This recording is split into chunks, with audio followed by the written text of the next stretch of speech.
नमस्कार मित्रों, आज हम सोमवार की व्रत कथा सुनेंगे। एक समय की बात है, किसी नगर में एक साहूकार रहता था। उसके घर में धन की कोई कमी नहीं थी, लेकिन उसकी कोई संतान नहीं थी। इस कारण वह बहुत दुखी था।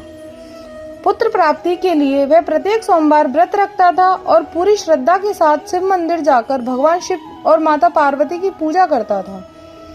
उसकी भक्ति देखकर एक दिन मां पार्वती प्रसन्न हो गईं और भगवान शिव से उस साहूकार की मनोकामना पूर्ण करने का आग्रह किया। पार्वती जी की इच्छा सुनकर भगवान शिव ने कहा कि हे पार्वती, इस संसार में हर प्राणी को उसके कर्मों का फल मिलता है और जिसके भाग्य में जो हो उसे भोगना ही पड़ता है।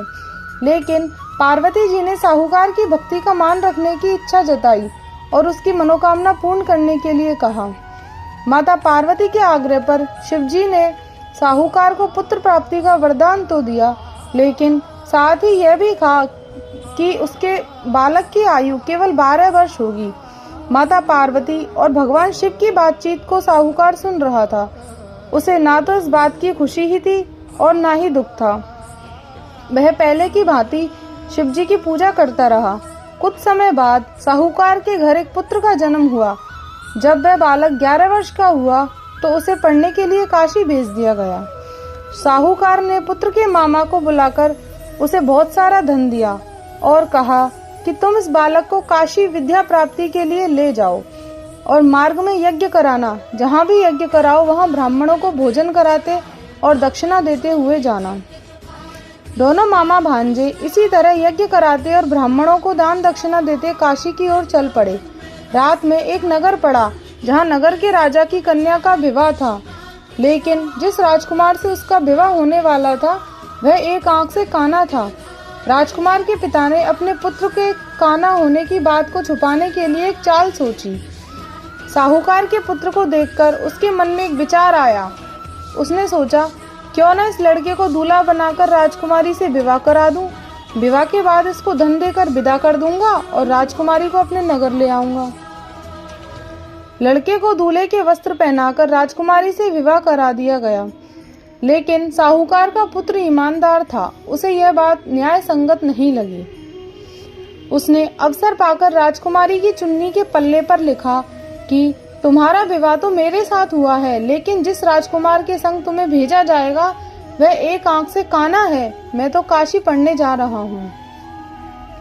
जब राजकुमारी ने चुन्नी पर लिखी बातें पढ़ी तो उसने अपने माता पिता को यह बात बताई। राजा ने अपनी पुत्री को विदा नहीं किया, जिससे बारात वापस चली गई। दूसरी ओर साहूकार का लड़का और उसका मामा काशी पहुंचे और वहां जाकर उन्होंने यज्ञ किया। जिस दिन लड़के की आयु 12 साल की हुई उसी दिन यज्ञ रखा गया। लड़के ने अपने मामा से कहा कि मेरी तबीयत कुछ ठीक नहीं है। मामा ने कहा कि तुम अंदर जाकर सो जाओ। शिवजी के वरदान अनुसार कुछ ही देर में उस बालक के प्राण निकल गए। मृत भांजे को देखकर उसके मामा ने विलाप शुरू कर दिया। संयोगवश उसी समय शिवजी और माता पार्वती उधर से जा रहे थे। पार्वती जी ने भगवान से कहा, स्वामी, मुझे इसके रोने के स्वर सहन नहीं हो रहा है। आप इस व्यक्ति के कष्ट को अवश्य दूर करें। जब शिवजी मृत बालक के समीप गए तो वह बोले कि यह उसी साहूकार का पुत्र है जिसे मैंने 12 वर्ष की आयु का वरदान दिया था। अब इसकी आयु पूरी हो चुकी है, लेकिन मातृभाव से विभोर माता पार्वती ने कहा कि हे महादेव, आप इस बालक को और आयु देने की कृपा करें, अन्यथा इसके वियोग में इसके माता पिता भी तड़प तड़प कर मर जाएंगे। माता पार्वती के आग्रह पर भगवान शिव ने उस लड़के को जीवित होने का वरदान दिया। शिवजी की कृपा से वह लड़का जीवित हो गया। शिक्षा समाप्त करके लड़का मामा के साथ अपने नगर की ओर चल दिया। दोनों चलते हुए उसी नगर में पहुंचे जहां उसका विवाह हुआ था। उस नगर में भी उन्होंने यज्ञ का आयोजन किया। उस लड़के के ससुर ने उसे पहचान लिया और महल में ले जाकर उसकी खातिरदारी की और अपनी पुत्री को विदा किया। इधर साहूकार और उसकी पत्नी भूखे प्यासे रहकर बेटे की प्रतीक्षा कर रहे थे। उन्होंने प्रण कर रखा था कि यदि उन्हें अपने बेटे की मृत्यु का समाचार मिला तो वह भी प्राण त्याग देंगे, परंतु अपने बेटे के जीवित होने का समाचार पाकर वे बेहद प्रसन्न हुए। उसी रात भगवान शिव ने व्यापारी के स्वप्न में आकर कहा, हे श्रेष्ठी, मैंने तेरे सोमवार के व्रत करने और व्रत कथा सुनने से प्रसन्न होकर तेरे पुत्र को लंबी आयु प्रदान की है। इसी प्रकार जो कोई भी सोमवार का व्रत करता है और कथा सुनता है या पढ़ता है, उसके सभी दुख दूर होते हैं और उसकी सभी मनोकामनाएं पूर्ण होती हैं। धन्यवाद।